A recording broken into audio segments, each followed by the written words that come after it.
नमस्कार मित्रों, मैं डॉक्टर विपिन मिश्रा अपने YouTube channel Shiva competition hall में आप सभी का स्वागत करता हूं। मैं आज आप लोगों का जो भूगोल का कुछ महत्वपूर्ण प्रश्न आते हैं उससे संबंधित कुछ जानकारी दूंगा, जिसमें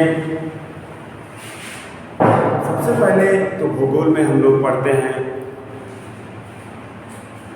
अक्षांश एवं देशांतर। उसके बाद विश्व में भारत की स्थिति एवं विस्तार। इसके साथ साथ और भी जो प्रश्न आते हैं भूगोल से संबंधित उसको हम अध्ययन करेंगे। शुरुआत करते हैं सबसे पहले अक्षांश और एवं देशांतर। जैसा कि पृथ्वी का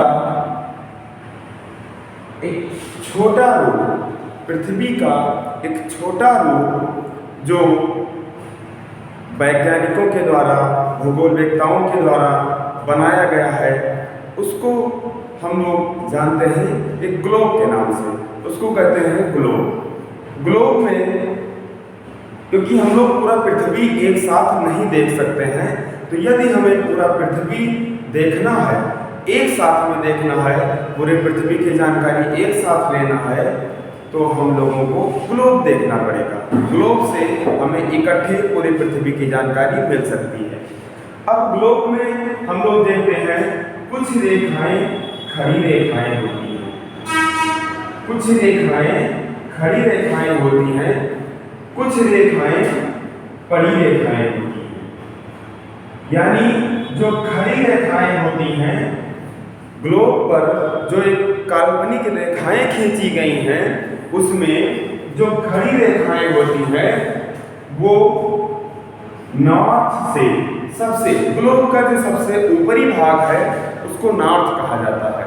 तो ऊपर नॉर्थ यानी कि उत्तर से, और नीचे जो भाग है ये है साउथ यानी दक्षिण। उत्तर से दक्षिण रेखाएं खींची होती हैं, और इधर की तरफ पूरब है और इधर है पश्चिम। पूरब से पश्चिम रेखाएं खींची होती हैं। इसमें हम लोग देखेंगे कि कौन सी रेखाएं अक्षांश रेखाएं हैं, कौन सी रेखाएं देशांतर रेखाएं हैं। इसको हम लोग जानेंगे। कैसे पता चलेगा? हमेशा लगभग लोग भूल जाते हैं, या फिर अक्षांश देशांतर याद है तो वो अंग्रेजी में उसको जब ट्रांसलेशन करना होता है या कहीं एग्जाम में अंग्रेजी में लिखा गया तो समझना मुश्किल हो जाता है। उसके लिए हम बताएंगे, समझने की कोशिश करिएगा आप सभी लोग।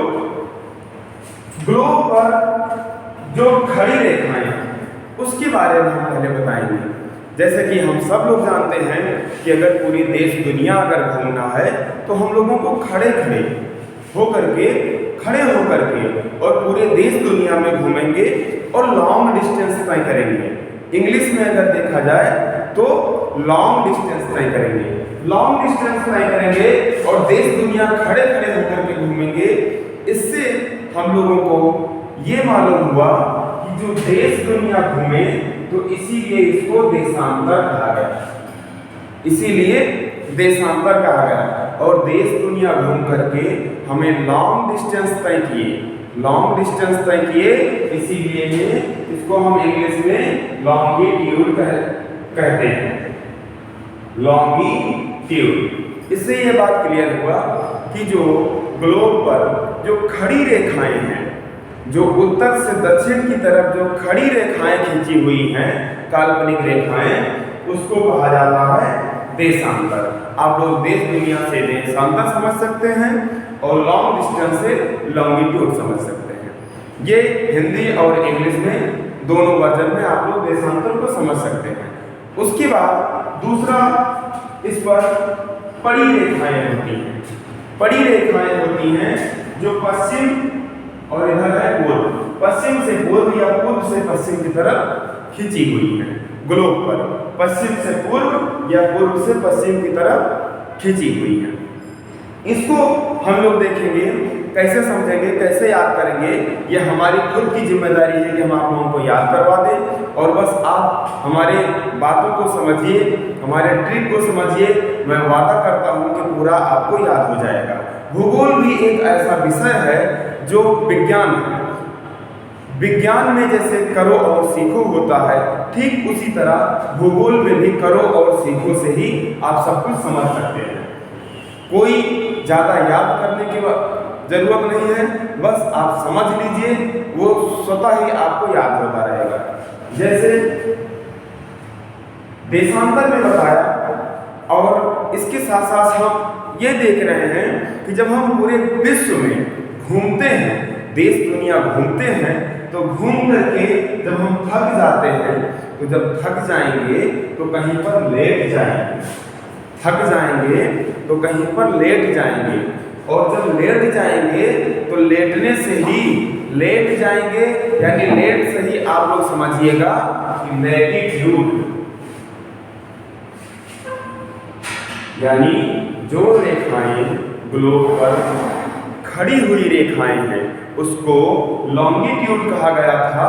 लेकिन जब हम थक करके और हम सब लेट गए, आराम करने लगे, तो उसको जो लेटी हुई लाइनें हैं उसको लैटिट्यूड कहा जाता है। ठीक है। इसके बाद अगर हम ये और एक आगे बढ़े, हिंदी में अगर जानना चाहें, तो जब लेट जाते हैं तो हम सबको बहुत अच्छा लगता है, बहुत अच्छा लगता है। उम्मीद करते हैं कि हम सबको, आप सबको भी बहुत अच्छा लगता होगा। तो इसी तरह से, इसीलिए ये जो लैटिट्यूड लाइन है इंग्लिश में लिखा जाता है, इसको लेटने के बाद अच्छा लगता है, इसी से हम समझ सकते हैं इसको अक्षांश रेखा कहते हैं। ठीक है, इसी को हम समझ सकते हैं कि जो लेटी हुई लाइनें हैं इसको अक्षांश रेखा कहते हैं। अब इसके बाद अक्षांश और देशांतर रेखाएं क्या होती हैं, इसको तो समझ गए होंगे आप लोग। फिर आते हैं इसी क्रम में कि जो बीचों बीच में जो पृथ्वी को दो बराबर भागों में बांट रही है, ऐसी रेखा जो पृथ्वी को दो बराबर, यानी उत्तरी गोलार्ध में और दक्षिणी गोलार्ध में दो बराबर भागों में बांटती है, इसको, इस रेखा को 0 डिग्री पर रखा जाता है। 0 अंश, 0 अंश, ठीक है, 0 अंश पर रखा जाता है, और इसका नाम है भूमध्य रेखा। भूमध्य रेखा। अब देखिएगा आप लोग कि भूमध्य, भू मीन्स होता है पृथ्वी, भू मीन्स पृथ्वी, और मध्य मीन्स होता है बीच में, यानी कि पृथ्वी के जो बीचों बीच में खींची हुई लाइन है और पूरब से पश्चिम या पश्चिम से पूरब की तरफ खींची हुई है, इसको भूमध्य रेखा कहा जाता है। इसका दूसरा नाम है विषुवत रेखा। विषुवत रेखा, इनका दूसरा नाम हम लोग जानते हैं विषुवत रेखा के नाम से। विषुवत रेखा क्यों कहा जाता है? क्योंकि जो भूमध्य रेखा है, यानी पृथ्वी का जो बिल्कुल बीचों बीच का भाग है 0 अक्षांश पर, वहां पर 5 डिग्री नॉर्थ, यानी 5 अंश उत्तर में और 5 अंश दक्षिण में, दोनों के बीच एक विषुव की पेटी पाई जाती है। ग्लोब पर विषुव की पेटी पाई जाती है।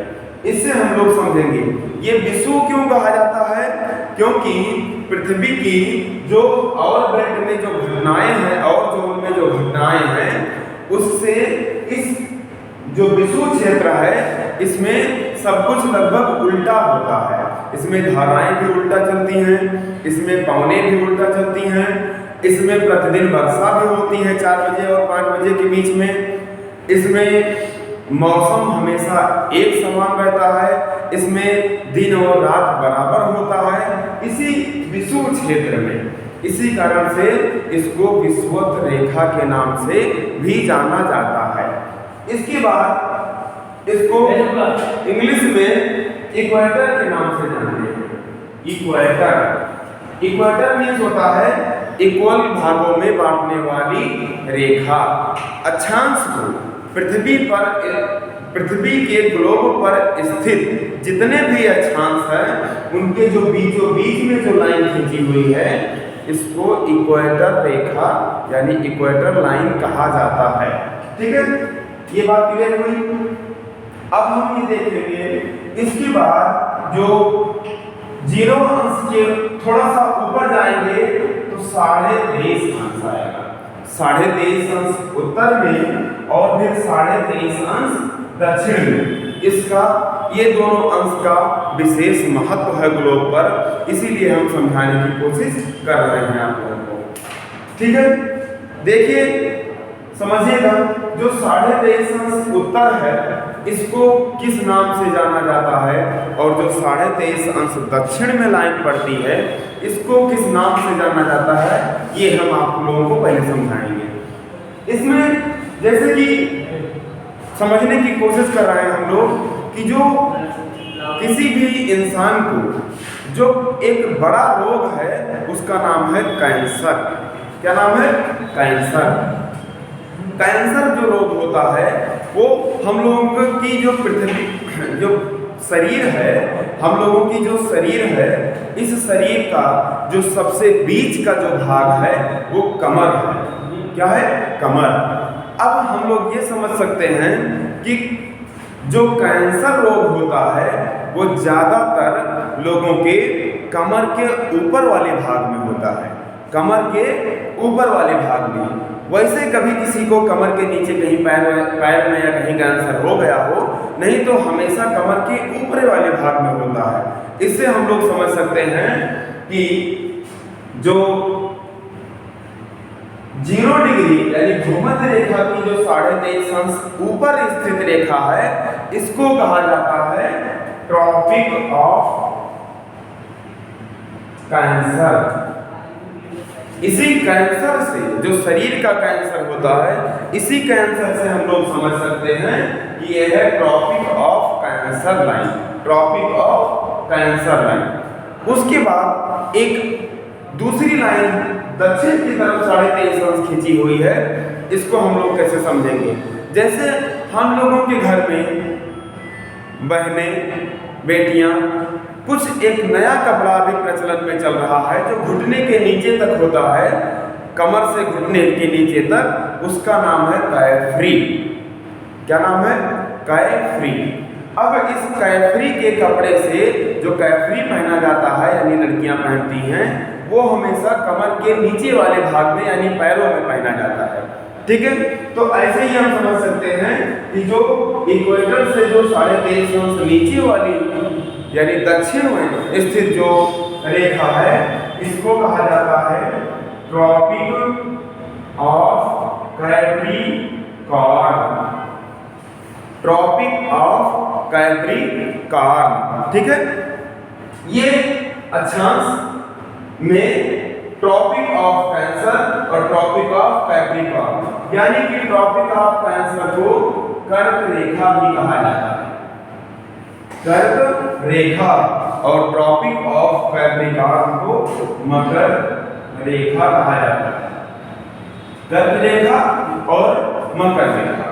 इसके बाद ये जो इक्वेटर है यानी भूमध्य रेखा है, भूमध्य रेखा से जो ऊपर का भाग है इसको उत्तरी गोलार्ध कहा जाता है और भूमध्य रेखा से जो दक्षिण का भाग है इसको दक्षिणी गोलार्ध कहा जाता है।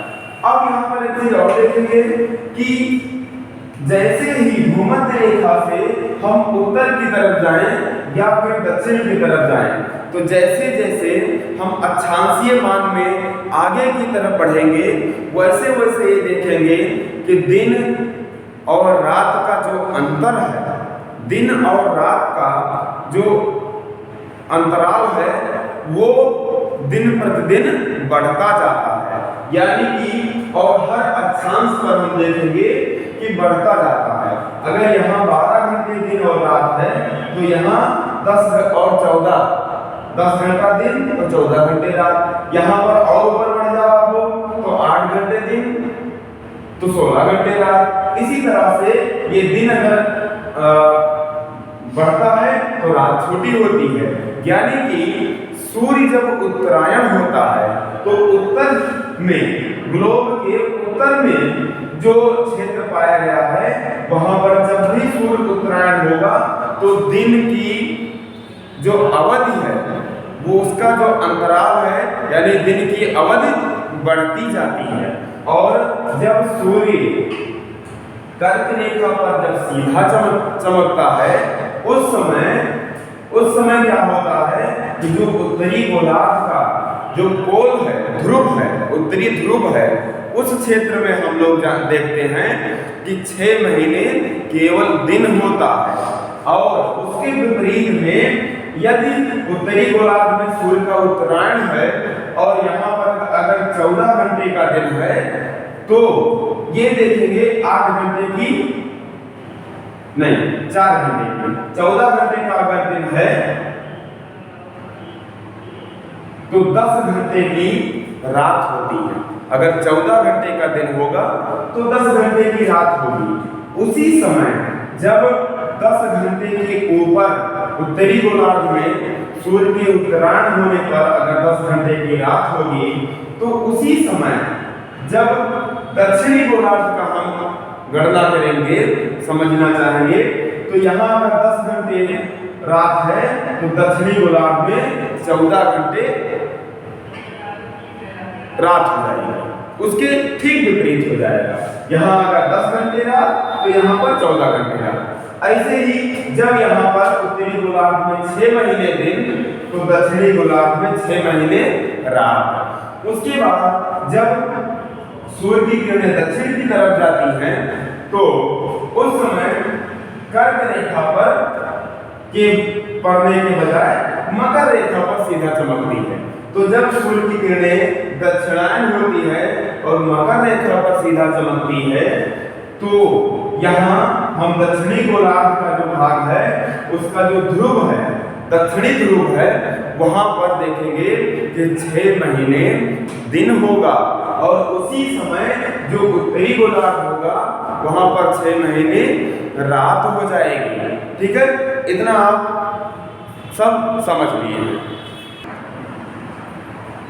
इसी के साथ साथ हम लोग एक चीज और समझ लें यहाँ पर जो बार बार क्वेश्चन आता है परीक्षाओं में कि सूर्य की जो किरणें हैं वो कहाँ पर कब सीधा चमकती है, इसको हम लोग समझेंगे। जो सूर्य की किरणें हैं वो किस स्थान पर यानी कि किस रेखा पर सीधा चमकती है, इसको भी समझेंगे इसी अक्षांश और देशांतर में। कैसे समझेंगे, ध्यान दीजिएगा। जैसे हम लोग जानते हैं कि एक वर्ष में कुल 12 महीने होते हैं। कितना महीना? 12 महीना। अब 12 महीना है, इस 12 महीना को अगर हम अपने यहाँ हम सब जो भारत में रहते हैं, भारत में अगर मुख्य ऋतुएं देखा जाए तो 3 हैं। 3 मुख्य ऋतुएं हैं, ठंडी, गर्मी और बसंत। लेकिन इसमें बरसात भी आ जाता है, बरसात को भी समझेंगे। लेकिन इसके साथ साथ देखेंगे कि अगर 4 ऋतुएं हैं तो हम क्या करेंगे कि इसको 12 महीने जो होता है उसको 4 से भाग दे देंगे। क्योंकि अपने यहाँ अगर 3 ऋतु है तो कहीं पर 2 ही ऋतु होता है, तो कहीं पर 4 ऋतु है, तो कहीं पर एक समान ऋतु होता है। इसी अक्षांश और देशांतरीय मान पर ही देखा जाता है। इसको हम लोग जानेंगे।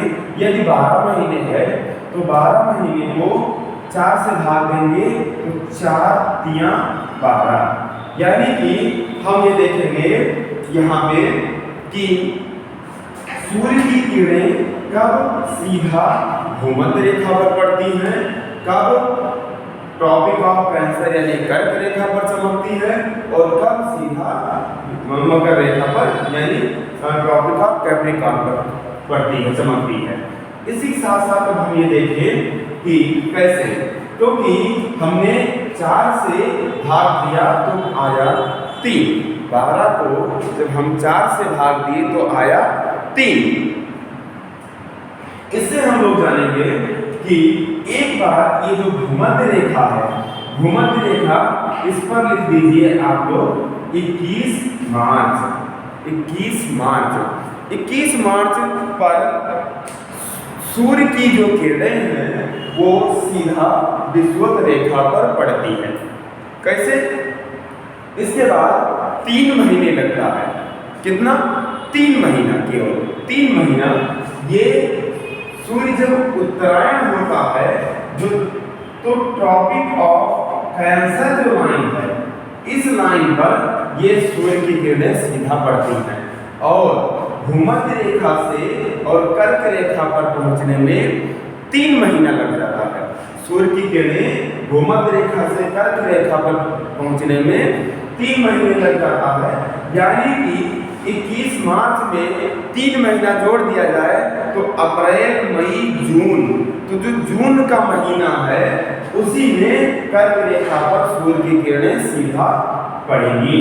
तो जून में, यानी कि हम यहाँ पर लिख सकते हैं 21 या 22 जून दोनों होता है। कहीं पर 21 जून लिखा होता है और कहीं पर 22 जून लिखा होता है। 3 महीना लग जाता है। अब 21 मार्च यानी 21-22 मार्च से लेकर के और 21-22 जून तक सूर्य की किरणें उत्तरायण होने में 3 महीने लगा देती हैं। अब यहाँ पर सूर्य की किरणें 21 या 22 जून को कर्क रेखा पर सीधा पड़ रही हैं। याद कैसे होगा? क्योंकि हम सब जानते हैं कि अपने देश का, भारत देश में अगर बहुत ही गर्मी वाला अगर कोई दिन है, सबसे गर्मी पड़ती है तो वो जून में पड़ती है। और क्यों गर्मी पड़ती है? क्योंकि जो सूर्य की किरणें हैं वो उत्तरायण हुई हैं और उत्तरायण होने के कारण जो सूर्य की किरणें हैं वो हम लोगों का जो अपना देश है भारत, वो कर्क रेखा पर स्थित है। इसी कारण से जून में सबसे ज़्यादा गर्मी अपने यहाँ होती है। ठीक है, अब ये समझेंगे कि 3 महीना लग गया उत्तरायण होने में। अब ये 22 जून यानी कि ज़्यादा गर्मी पड़ रही है जून में, इसी कारण से 22 जून में यानी कि कर्क रेखा पर सूर्य की किरणें सीधा पड़ रही है। उसके बाद हम ये देख रहे हैं कि जून के बाद फिर 3 महीना लगेगा। जैसे उत्तरायण हुआ था उसी 3 महीना लगेगा फिर नीचे आने में, यानी साउथ में आने में, दक्षिण में आने में। तो जून के बाद जुलाई, अगस्त, सितंबर, यानी 3 महीना लग गया। जुलाई, अगस्त, सितंबर 3 महीना लग गया। यानी कि 23 सितंबर को, कब? 23 सितंबर को जून के बाद 3 महीना हम जोड़े तो जुलाई, अगस्त, सितंबर। जो 22 जून था उसमें 3 महीना जोड़े तो 23 सितंबर आया। इस 23 सितंबर को सूर्य की किरणें जो है वो फिर दोबारा विषुवत रेखा पर सीधा पड़ना शुरू हो गया। क्योंकि उत्तरायण हुआ तो था लेकिन 6 महीने लगा उत्तर जाने में और अपने स्थान यानी विषुवत रेखा यानी भूमध्य रेखा पर आने में 6 महीने लग गया। अब इस 6 महीने में फिर दोबारा सूर्य की किरणें अपने ही 0 डिग्री अक्षांश पर सीधा चमकने लगी। उसके बाद ठीक इसी तरह 3 महीने लगेंगे ये भूमध्य रेखा से सूर्य को दक्षिणायन होने में, दक्षिण की तरफ सूर्य की किरणें जाती है। अब क्या होगा कि जो 23 सितंबर आया, सितंबर में 3 महीना फिर जोड़ दें तो सितंबर के बाद अक्टूबर, नवंबर और दिसंबर आता है। तो यहाँ जो ट्रॉपिक ऑफ कैप्रिकॉर्न रेखा है यानी जो मकर रेखा है, मकर रेखा पर सितंबर के बाद जब 3 महीना और हम लोग जोड़ दिए तो 22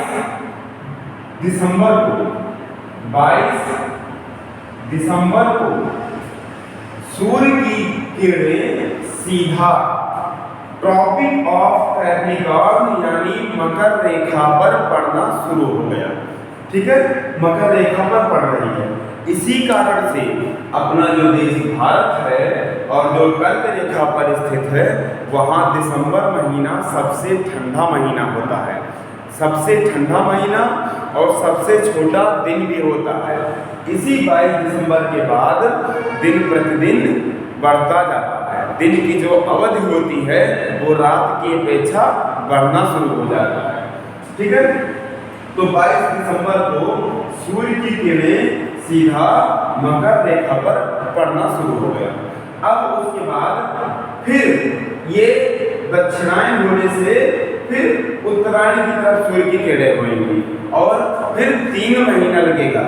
दिसंबर के बाद जनवरी, फरवरी और मार्च, फिर 21 मार्च को दोबारा सूर्य की किरणें भूमध्य रेखा पर पड़ना शुरू हो जाएगी। इससे जो है ये जो प्रश्न पूछता है कि कब, किस महीने में, किस डेट में सूर्य की किरणें भूमध्य रेखा पर, कब कर्क रेखा पर, कब मकर रेखा पर पड़ती हैं, ये चीजें आप लोगों का अब क्लियर हो गया। इसी के साथ साथ हम लोग एक चीज और समझना चाहेंगे कि सूर्य की किरणें, जैसे कि आप लोगों ने देखा कि भूमध्य रेखा पर लगभग लंबवत चमकती है, लंबवत पड़ती है। लंबवत मतलब होता है सीधा पड़ती है। अब इसको इसी साथ साथ देखेंगे कि जब सूर्य की किरणें भूमध्य रेखा पर लंबवत पड़ रही हैं, लंबवत चमक रही हैं, तो यहाँ गर्मी ज़्यादा होती है। ठीक है, क्या होता है, गर्मी ज़्यादा होती है। तो ये हम समझेंगे कि गर्मी ज़्यादा होती है, इसीलिए इसको उष्ण कटिबंध कहा जाता है। उष्ण कटिबंध कहा जाता है। उष्ण कटिबंध कहा जाता है। कहाँ से, कर्क रेखा से और मकर रेखा के बीच का जो क्षेत्र है, कर्क रेखा से और मकर रेखा के जो बीच का क्षेत्र है, इसको उष्ण कटिबंध कहा जाता है। अब इसके बाद देखिए, कर्क रेखा से लेकर के और जो 66.5 अंश उत्तरी गोलार्ध स्थित रेखा है, 66.5 अंश उत्तरी गोलार्ध पर स्थित रेखा है। इस रेखा को हम लोग ध्रुवीय रेखा कहते हैं। कौन सी रेखा, ध्रुवीय रेखा। अब इस कर्क रेखा से और जो ध्रुवीय रेखा है, इसके मध्य का जो क्षेत्र है, इसको शीतोष्ण कटिबंध कहा जाता है।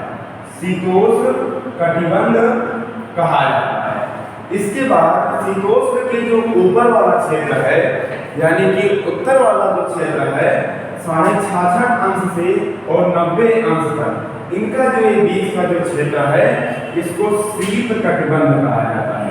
क्या कहा जाता है, शीत कटिबंध के नाम से जाना जाता है। ठीक इसी तरह जैसे कि हम लोगों ने उत्तर के बारे में पढ़ा, ठीक उसी तरह हम लोग दक्षिण के बारे में पढ़ेंगे और ये जानेंगे कि जो मकर रेखा है, मकर रेखा से जो 66.5 अंश दक्षिण में रेखा है, यानी शीत कटिबंध के और उष्ण कटिबंध के मध्य जो क्षेत्र है, इसको शीत और उष्ण दोनों मिला करके शीतोष्ण कहा जाता है। तो ये है शीतोष्ण कटिबंध।